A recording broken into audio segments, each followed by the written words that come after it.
मुंबई के बोरीवली इलाके से आई दिल दहला देने वाली घटना। स्टील के व्यापारी अशोक और उनकी पत्नी इला शाह ने फांसी लगाकर आत्महत्या कर ली। मौकाए वारदात पर मिले आत्महत्या नोट में पैसे की कमी को बताते हुए किसी को जिम्मेदार नहीं बताया गया।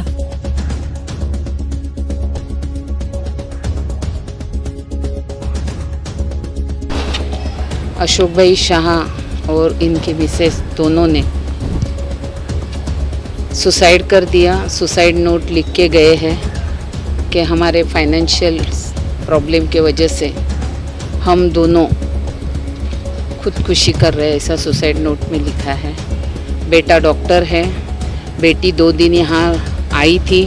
4 बजे यहाँ से बेटी दोपहर का खाना मम्मी ने बनाया। खाना खा के मम्मी के घर से वो अपनी ससुराल 4 बजे यहाँ से गई। बेटा 5:30 बजे क्लिनिक गया और जब 10 बजे बेटा वापस आया तभी माँ और पिता दोनों ने हैंग करके देखा था। अशोक हरजीवन दास शाह और इला अशोक शाह ये पति पत्नी हैं।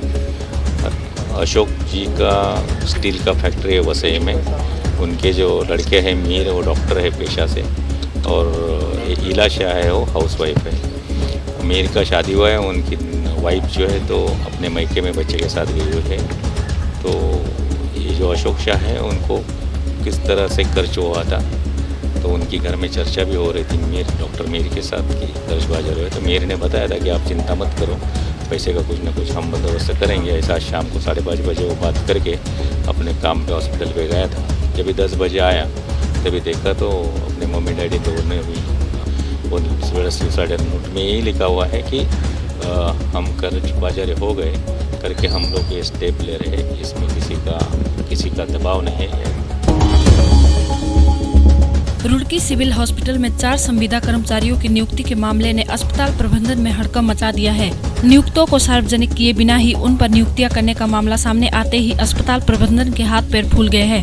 यह पूरी नियमानुसार की गई है। प्रबंधन समिति से पिछली प्रबंधन समिति के अंदर 2 वार्ड आया और 1 वार्ड बॉय की निगम साहब से परमिशन ले ली गई थी रखने के लिए, और उसको हमने आउटसोर्सिंग के द्वारा जो गवर्नमेंट से अप्रूव्ड एजेंसियां होती हैं उनसे उनको मांगा गया था, उनसे हमारी हुई। उससे बंद हो गया है। उपनल से केवल जो भूतपूर्व सैनिक वाले हैं वही मिलेंगे, वो सरकार ने लिख के भेज दिया था। 2 वार्ड आया और 1 वार्ड बॉय। क्योंकि कोई भी सरकारी सेवा में, चाहे वो संविदा पे हो या नियमित हो, नियुक्ति पहले वो की जाती है, विज्ञप्ति दी जाती है, आवेदन पत्र आमंत्रित किए जाते हैं। उसके बाद उन आवेदनों पर विचार करने के बाद नियुक्ति की जाती है। अलीगढ़ इगलास इलाके के गांव महुआ में एक दलित नाबालिग के साथ बहला फुसला कर ले जाने के बाद खंडहर में सामूहिक बलात्कार को दिया गया अंजाम। पुलिस ने मामूली धाराओं में शिकायत दर्ज की।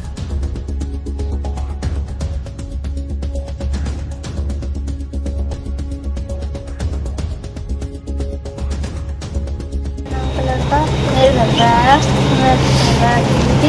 मुझे बुला कर ले गया। चलते जल्दी बुला लिया। वहाँ पर थोड़ी सी दूरी पर जाकर एक थाली मंगा के आया है। जो वर्षों से थाली मांग जाकर मेरे साथ 4 बजे थी। सर मैं तो सुबह दुकान पर निकल गया था अपनी से। मेरी पत्नी एक पेशेंट को ले गई थी, लेडीज़ पेशेंट अमेरिका से चेकअप कराने के लिए। तो कुछ दबंग लोग मेरे घर पे आए। एक लड़का आया, उसने कहा मेरी बेटी से, कल्लू नाम का, कि चलो तुम्हारी सहेली बुला रही है स्कूल पर। तो ये लड़की वहाँ से चली गई। रास्ते में एक मनीराम का खाली घर पड़ता है जो बरसों से खाली पड़ा है। तो उसने उस लड़की को तमंचे के बल पर ज़बरदस्ती अंदर खींच लिया और उसके साथ 3-4 लड़के और थे। उन लोगों सर बारी से लड़की से मिसे बहुत बदतमीजी की। सूचना मिली, मदर फादर अपनी बेटी को लेके आए थे। उनका कहना था बेटी के साथ सहेली से मिलाने के नाम पे कन्नौज में जाकर दुष्कर्म किया गया। इस समय में अभियोग पंजीकृत कर दिया गया है और जो अभियुक्त है उनकी गिरफ्तारी के प्रयास किए जा रहे हैं। लड़की को मेडिकल के लिए भेज दिया है। अलीगढ़ के थाना हरदुआगंज के गांव मछुआ की गंग नहर में नहाने गए एएमयू के करीब दर्जन भर छात्रों में से 3 छात्र अचानक डूब गए। करीब 2 घंटों के बाद रेस्क्यू ऑपरेशन के बाद 3 छात्रों को मृतक अवस्था में बाहर निकाल लिया गया। यहाँ पर है ना, कुछ लोग नहाने आए हुए थे। आने के बाद में यहाँ नहा रहे थे नहर के साइड में। आने के बाद में ये 2 लोग है ना डूब रहे थे।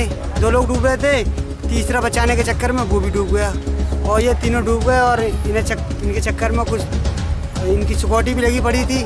और नहाने के बाद में जब वो यहाँ पे आए तो उसके बाद में एक कूदा, फिर दूसरा कूदा है, वो तीसरे को बचाने के चक्कर में, वो 2 लोगों को बचाने के चक्कर में तीसरा भी कूद गया है और एक जो है लास्ट में खड़ा रहा। कितने लोग थे ये यहाँ तो 4-5 ही देखे हैं। कुछ छात्राएं थी इनके साथ? नहीं, कितने छात्र थे? यहाँ पे 10 लड़के नहाने के लिए आए थे। उसमें थे लड़के? ये लड़के इसमें एमयू के बताए गए, एमयू के लड़के थे।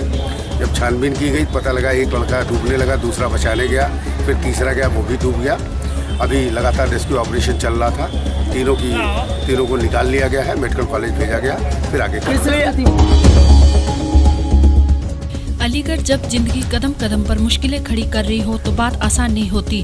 दरअसल ईटा बाईपास के पास शताब्दी नगर में रहने वाली शालिनी मित्तल ने पति के एक्सीडेंट के बाद जब घर में आर्थिक तंगी हुई तो पुरुषों के प्रभाव वाला काम समझे जाने वाले प्रोविजन स्टोर सेल्समैन के काम को हाथ में लिया।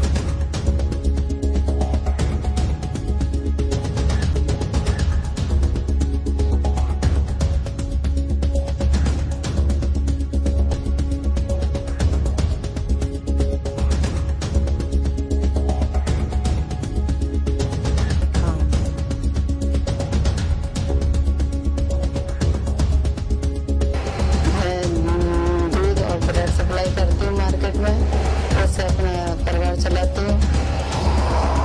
क्या हुआ था? मेरे पति का एक्सीडेंट हो गया था 17 फरवरी 2015 को। उस काम को मैंने संभाला था। मैं मोपेड से मार्केट करती हूँ। सुबह को 6 बजे दूध का काम करती हूँ और फिर 8 बजे के बाद मैं अपना ब्लड सप्लाई का काम करती हूँ। मेरे परिवार की हालत काफ़ी गंभीर थी उस टाइम। ये 1 साल से आ रही हैं। इनके पति का एक्सीडेंट हो गया था, पहले इनके पति आते थे, फिर ये आने लग गई। 1-1.5 साल से हम इन्हें देख रहे हैं संघर्ष करते हुए। बुलंदशहर पुलिस ने बीती 29 मई को बोरे में मिला अज्ञात महिला के शव की जांच के बाद खुलासा किया। दरअसल महिला की हत्या कर शव को नाले में ठिकाने लगाया गया था। महिला की हत्या की वजह उसकी बहुओं के अवैध संबंधों में रोड़ा बनना बताया गया है।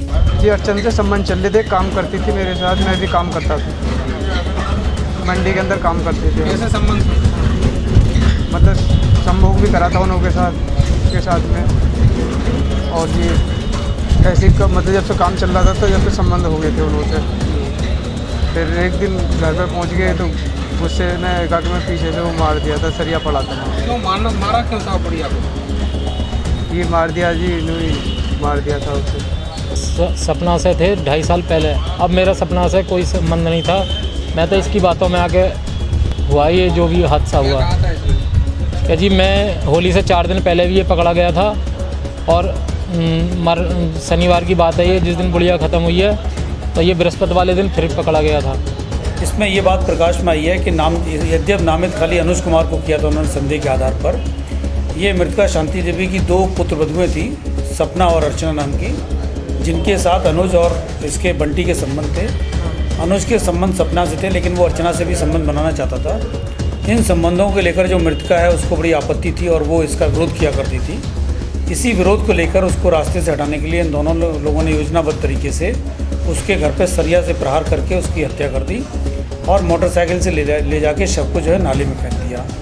जहांगीराबाद पुलिस द्वारा इसको घटना को सही वर्कआउट करते हुए नामित अभियुक्त के अलावा बंटी को भी गिरफ्तार किया गया है और इनके कब्जे से वो मोटरसाइकिल भी बरामद की गई है जिससे इन्होंने डेड बॉडी को फेंका।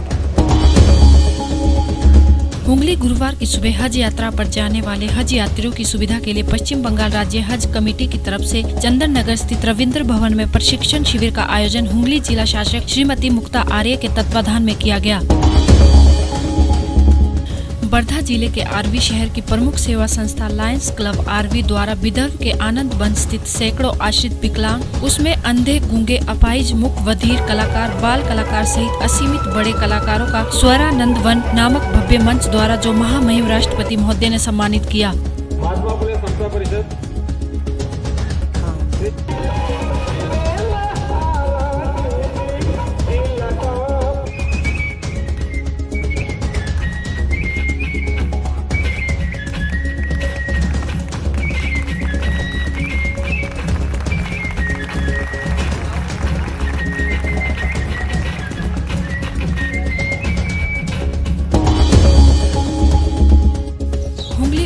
बाड़ा थाना अंतर्गत सिमुल तला स्थित सौकर बाजार इलाके में जीटी रोड पर बस से कुचलकर साइकिल सवार की मौत। पुलिस सूत्रों से प्राप्त जानकारी के अनुसार मृतक युवक की शिनाख्त सुमन सरदार के रूप में हुई है।